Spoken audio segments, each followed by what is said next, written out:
Welcome to Startup Confidential, what industry insiders will never tell you that you need to know if you're building a consumer brand. With your host, best-selling author of Ramping Your Brand, Dr. James Richardson. Let's do this. Episode 103, Top Myths About Pivoting a Consumer Brand. This November, on November 8th, specifically, I'll be hosting a new paid training webinar, Pivoting Your Brand for Exponential Growth. Those of you who follow me have known, I hope by now, that for several years I've been training quarterly cohorts of founders, just founders, in strategic planning for exponential growth. That's a 2-hour paid training I do every quarter. But this is the first new paid training I've actually launched since 2020. I've been busy. I've thought a lot about this topic, and I want to share this process that I use with clients to guide sometimes dramatic pivots in businesses that are, generally speaking, multi-category when they come across my desk. Now, when I read about or overhear discussions of pivoting in the world of early stage brand building, I continue to hear many misconceptions from those newer to the industry, mostly induced by the understandable fear of tanking your entire P&L in the process of making a radical change to the very things being shipped out every month. And then, of course, there's also the psychological sunk cost of the original UPCs, which you may have spent a couple of years designing, and the original category they live in, which in many cases is not a good intersection. Most of the time, what I find is that the original UPCs are suboptimally designed or positioned to be worth rescuing. Admitting that the first go, your first attempt into the market, was way off center, reminds me of a young author's first manuscript being shredded by an agent or prospective editor. This kind of pain is better to receive earlier than later. Trust me. It's less expensive, for one thing, and you're going to fight it less when the business has not scaled much at all yet and is struggling. Because that's really awkward when you're 18 million and dead in the water. But I digress. Here are the top 3 myths that I hear at the virtual water cooler, which is, of course, LinkedIn. Myth number 1, my sales will dive in the near term. Can't deal with that. Okay.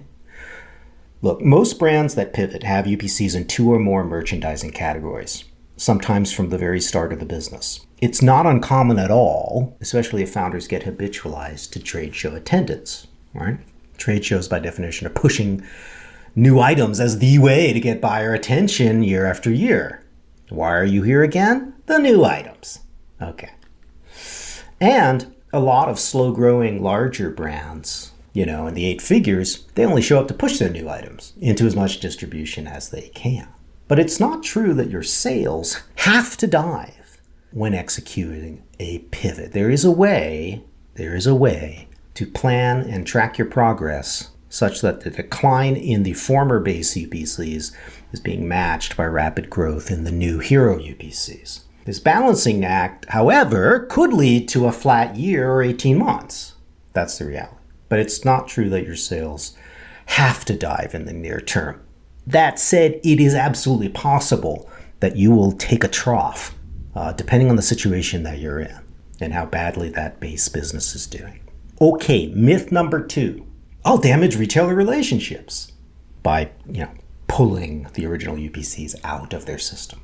Now, this is a technical fear that some folks have, in part because they work with brokers exclusively or too naively. Look, a certain kind of low-effort broker hates to pull any UPC that has at least stable velocities. This makes no sense to them. Can't win them all, kid! But if you're reading this, then it makes no sense to invest in UPCs that can't grow velocity organically, i.e. without you spending money outside the store, month over month, with just the package symbolism, product design, and decent placement. Now, I'm not saying exploding velocities, but they should be at least growing on a month-over-month average, with some ups and downs, right? Stability is not what you're after, I have to assume, if you're listening to this and you read my book. Your broker, on the other hand, doesn't give a shit about that. They're happy with stable velocities because with that, they know, we can add retailers. Hey, I can add more UPCs if I can twist their arm. Or, if they won't listen to me, I'll just find more clients to grow my business. They don't need your core UPCs to grow month over month in velocity, as I describe in my book, is the not-so-secret sauce of exponential growth. You got Cadillac dreams, kid, and a Datsun budget. Pivoting generally happens by moving sales volume from one macro category to another, or from one format-driven segment to another in the same aisle. In the former case, you will be switching buyers, for sure. Buyers compete with each other, folks, for share of retail profit. They are not friends, and you should understand this. So switching buyers is not really an issue at all for your brand or your business vis-a-vis the retailer as an account, as long as you handle this professionally and deftly. It's only really an issue if you can't drive any sell-through in the new category with the new buyer, because now you've tipped off one, sort of, but not really, and you have no friend. So that's the situation you don't want to be in. But simply, moving your business from one buyer to one desk to another in a retailer is not, the end of the universe. It's not like there's some central authority who's looking at tiny little brands like yours and saying, aha, they are flakes. So this is when you want to use your status as a low-stakes supplier who's not being looked at too carefully. By who? By those SVPs up at the dippy-doopy top. Right? Now, once you're a $90 million brand, $100 million brand, depending on the category, the SVPs are going to be very interested in every change you make, and they may block some, right? But hey, you want to move from one part of the store to the other part of the store because you can, go for it if you can sell it in. If you're staying in the same general area on the same desk, the buyer is actually going to need more of a story about why the new UPCs need to be allowed. And why aren't they just replacing the old ones? It's actually going to be more difficult to do that than it is jump across the store, in my view, because those are basically two different dudes with their own political agendas. And that's why there's a way to handle this where you actually start introducing the new hero UPCs at accounts where it's going to be most friendly to do that, or simply at new accounts. Right? Because what we're doing is managing an aggregate pivot across multiple accounts. Hey listeners, exponential growth involves more than a killer product, great fundraising, and a great team.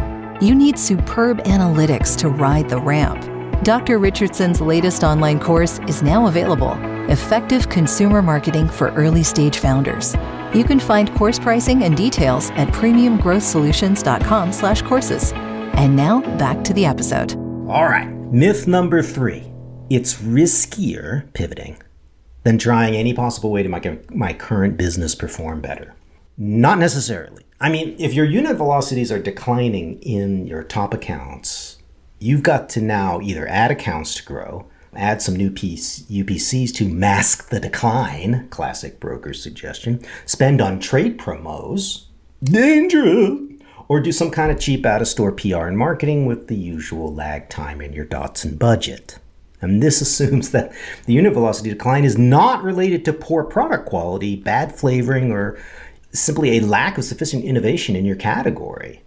So usually, folks, declining velocities in phase 1 and 2 is due to poor product quality. I'm sorry. That's usually what's causing it. So avoiding that issue and fiddling with your playbook is really, really going to lead to a problem. It's prolonging the agony. And I hate to say it, most phase 1 and phase 2 pounders I encounter, they don't want to admit, any more than an author wants to admit, that poor book sales means there was no word of mouth because the book sucked. I don't see how any turnaround playbook tweaking on what are most likely suboptimal UPCs from a consumer perspective is any less risky than pivoting to new hero UPCs. I mean, think about it. Especially if you're already went into multiple categories and one of them is clearly doing better than others in the data. Pivoting is risky, but so is wringing your hands pointlessly with flat to declining velocities at same stores. Huh? One alternative to pivoting, I'll be honest, is when you're in this situation and you realize the original product base is Dudsville, is simply to wind down the business. I personally would not give up unless you have a truly toxic, running on fumes P&L, which my definition of that is you got less than 6 months of operating cash on hand and you have not one single fundraising lead, including Papa, who's given up. Then I would seriously think about winding down. To avoid personal bankruptcy, for one thing, which is, trust me, this is not something you want. Good pivots, in my experience, they take about 2 to 4 years to yield overall aggregate nationwide faster growth result that you're trying to obtain. And this is because you need to let the prior base UPCs die away carefully without screwing with your cash flow, without totally pissing off retailers, although in some cases you could yank them, because you have no intention of ever going back to Food Lion. Ooh! Until you sell the company. Oh my God! This is because you may need to let the prior base UPCs die away carefully, and that's going to drag temporarily on your top line. So yeah, you may have a flat year, 18 months during a pivot, like I said earlier. That's why good pivots take 2 to 4 years to yield that, woo, now we are humming result. And you need to have access, so important, need to have access to solid POS data, point of sale cash register data, to track what is going on in real time. You can't monitor a pivot that I am describing crudely with year-over-year rear-facing broker data. Oh my God, no thank you. Don't fall for the myths. Please, don't fall for the myths of pivoting that I just talked about. They're promulgated mainly by stakeholders who don't understand how it works, have never executed one or even studied one, and frankly, don't want to work that hard and would rather stick with the very crude growth plays that they know really well. The broker playbook. That's all I've got, folks. I hope to see you all on November 8th at 11 a.m. PST. If you would like to sign up for this paid training, please go to my webinar page, premiumgrowthsolutions.com/webinars. It's going to be right up top. It is $249 per seat. And VIPs on my VIP email list, you know who you are, you get 25% off. Ba-ba-ba-ba-boom. That's all I got, folks. Be safe out there. Thanks for listening. Remember, Dr. Richardson has loads of resources for founders at premiumgrowthsolutions.com. And when you're on his site, don't forget to take his founders quiz and see if you're ready to ride the skate ramp of exponential growth.